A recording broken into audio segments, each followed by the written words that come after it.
Hi friends, அண்ணா சீரியலை பற்றி தான் நம்ம இந்த வீடியோக்குள்ளே பார்க்க போகிறோம். வாங்க நம்ம வீடியோக்குள்ளே போகலாம். ரத்னா சண்முகத்திட்ட பரணியை பற்றி அவங்க குறை சொல்ல ஆரம்பிச்சிருந்தாங்க. இங்கே பார்த்தீங்களாண்ணா இவங்க என்ன பண்ணினாங்க தெரியுமா? ஏன் சம்மதம் இல்லாமையே வெங்கடேஷ் அம்மா கிட்ட வாக்கு கொடுத்துட்டாங்க. நான் வெங்கடேஷ் வீட்டுக்கு போகிறேன் அப்படின்னு சொல்லிட்டு நான் எங்கே போகிறேன்னு சொன்னேன். சொல்ல பொண்ணைக்கு அம்மாவுக்கு 40 நாள் முடிஞ்சதுக்கு அப்புறமா தான் நான் போகிறேன்னு சொல்லியிருக்கிறேன். இவங்க எதுக்காக வெங்கடேஷ் அம்மாட்ட வாக்கு கொடுத்தாங்க அப்படின்னு சொல்லவும் அப்போ பரணி சொல்கிறாங்க, ஏன் இந்த மாதிரிக்கு புரியாமல் பேசுகிற ரத்னா அப்படின்னு சொல்லிக்கிட்டு அவங்க சண்முகத்தில் சொல்கிறாங்க.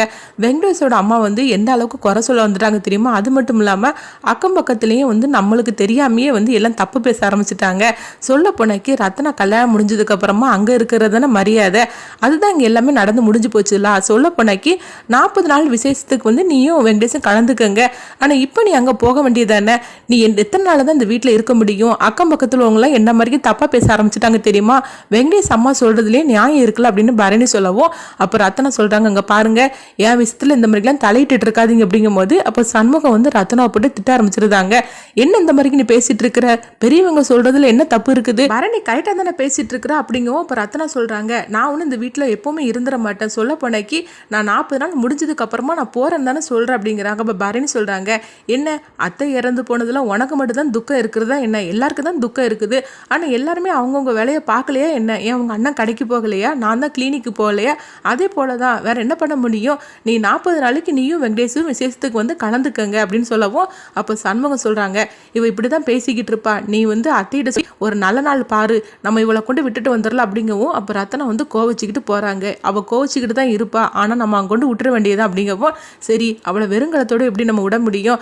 எப்படி குறைஞ்சது ஒரு 10 போனாவது போட வேண்டாமா? வீட்டில் எவ்வளோ ரூபா இருக்குன்னு கணக்கு பார்த்து வை அப்படிங்கிறாங்க. வீட்டில் எங்கடா அவ்வளோ ரூபா இருக்குது? 10 பவுன் வேணாலே இப்போ 5 லட்ச ரூபா வேணும் அப்படிங்கிறாங்க. அப்படின்னு சொல்லிட்டு சண்முகம் யோசனை பண்ணும்போது கொஞ்சம் இரு அப்படின்னு சொல்லிட்டு பார்த்தோம்னா அவங்க பரணி அவங்க நகையை எடுத்துக்கொண்டு கொடுக்குறாங்க. இந்த நகையை பாலிஷ் பண்ணி நம்ம ரத்னாவுக்கு போட்டு அனுப்பிடலாம் அப்படிங்கும்போது, இங்கே பாரு இந்த நகையெல்லாம் உங்கள் அப்பா உனக்கு போட்டது, அதுலேருந்து நான் ஒரு குண்டு மணி கூட எடுக்க மாட்டேன் அப்படிங்கிறாங்க. என்னடா இந்த மாதிரிக்கு பேசிகிட்டு இருக்கிற? நீ எப்போ என்ன கல்யாணம் பண்ணினியோ அப்போமே இந்த ப்ராப்பர்ட்டியெல்லாம் உனக்கு சொந்தமாகிடுச்சு அப்படிங்கிறாங்க. இங்கே பாரு நீ மட்டும் தான் எனக்கு சொந்தமான ப்ராப்பர்ட்டி, உங்கள் அப்பா போட்ட நகையெல்லாம் எனக்கு சொந்தமானது கிடையாது, அதனால இதில் நான் எடுக்க மாட்டேன் போ அப்படின்னு சொல்லவும் அப்போ பரணி திட்டிக்கிட்டே போகிறாங்க. அடுத்து பார்த்தோம்னா சண்முகம் அவங்க கடையை வச்சு அவங்க வட்டிக்கு ரூபா வாங்குறாங்க. அப்போ எவ்வளோ வெட்டுக்களி தடுக்கிறாங்க. இங்கே பாருடா, ரத்னாவோட வாழ்க்கை நல்லபடியாக அமையணும், அவளுக்கு சீர்வரிசைலாம் நல்லபடியாக செய்யணும், அதுக்காக தான் நான் இதை செய்கிறேன், நீ இதில் தடுத்துக்கிட்டு இருக்காத, பரணிக்கிட்டு சொல்லிடுறதா அப்படிங்கிறாங்க. அடுத்து வட்டிக்காரர்கிட்ட 5 லட்ச ரூபா அவங்க கையெழுத்து போட்டு வாங்கியிருந்தாங்க. அப்போ சவுந்தரபாண்டிக்கு அந்த வட்டிக்காரர் ஃபோன் பண்ணி இந்த விஷயத்த சொல்லவும் இது கேட்டதுமே சவுந்தரபாண்டி சந்தோஷப்பட ஆரம்பிச்சிட்டாங்க. அக்கா இங்கே பார்த்தியா எவ்வளோ ஒரு நல்ல விஷயம் கிடச்சிருக்குன்னு. இந்த மாதிரிக்கு சண்முகம் அந்த வட்டிக்காரங்கிட்ட 5 லட்ச ரூபா பணம் வாங்கியிருக்கிறான் அப்படிங்கிறாங்க.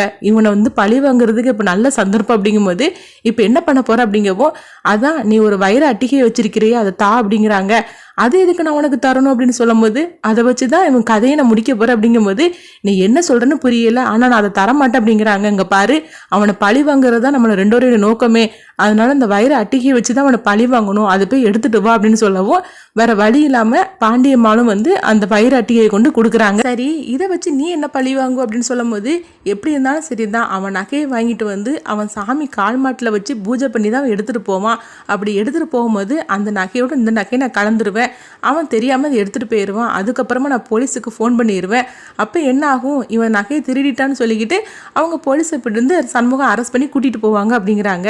இது கெட்டதுமே பாண்டியம்மா ரொம்பவே சந்தோஷப்படுதாங்க. இதுதான் என்னுடைய பிளான் அப்படின்னு சவுந்தரபாண்டி சொல்லிட்டு இருக்கிறாங்க. அடுத்து பார்த்தோம்னா பரணியை தான் காட்டுறாங்க. பரணிக்கு வெட்டுக்குள்ளி ஃபோன் பண்ணுறாங்க. என்ன இவன் இந்த நேரத்தில் ஃபோன் பண்ணுறான் அப்படின்னு சொல்லிட்டு அவங்களும் ஃபோனை அட்டன் பண்ணுறாங்க. சொல்லுடா வெட்டுக்கிளி அப்படிங்கும்போது, மைனி இங்கே ஒரு விஷயம் நடந்து போச்சுது அப்படிங்கிறாங்க. என்னடா சொல்கிற அப்படிங்கும்போது, ஆமாம் அண்ணன் கடையை அடமான 5 லட்ச ரூபா பணம் வாங்கியிருக்காரு அப்படின்னு சொல்லவே இது கேட்டதுமே பரணி அதிர்ச்சி அடைகிறாங்க. என்னடா சொல்கிற, நீ சொல்கிறது உண்மை அப்படிங்கும்போது, ஆமாம் மைனி உண்மைதான், இப்போ தான் பணம் வாங்கிட்டு நகையை வாங்குறதுக்காக ஒரு போறாரு, ரத்னாவுக்கு போட்டு அனுப்புறதுக்காக அப்படிங்கிறாங்க. சரி நீ ஃபோனை வைன்னு சொல்லிட்டு சண்முகத்துக்கு பரணி பண்ணுறாங்க. இவ விஷயம் தெரிஞ்சு தான் ஃபோன் பண்ணுறா, வெட்டுக்கிளி உண்மையை சொல்லிட்டான் போலுக்கு அப்படின்னு சண்முகம் அதிர்ச்சி அடைகிறாங்க. அப்போ ஃபோன் அட்டன் பண்ணுறாங்க. சொல்லு பரணி அப்படிங்கவும், நான் அவசரமாக ஒரு வேலையாக போயிட்டு இருக்கேன்னு அப்புறமா பேசுகிறேன்னு சொல்லிட்டு அவங்க ஃபோனை வச்சிருந்தாங்க. அப்போ சண்முகம் கூட உள்ளவங்ககிட்ட சொல்கிறாங்க, நம்ம போய் நகையை வாங்கிட்டு வந்துடலாம் அப்படின்னு சொல்லிட்டு நகையை வாங்குறதுக்கு போகிறாங்க. இந்த மாதிரி தான் இந்த எபிசோட எடுத்துகிட்டு போகிறாங்க. அடுத்து என்னென்னு சொல்லி நம்மளை வெயிட் பண்ணி பார்க்கலாம்.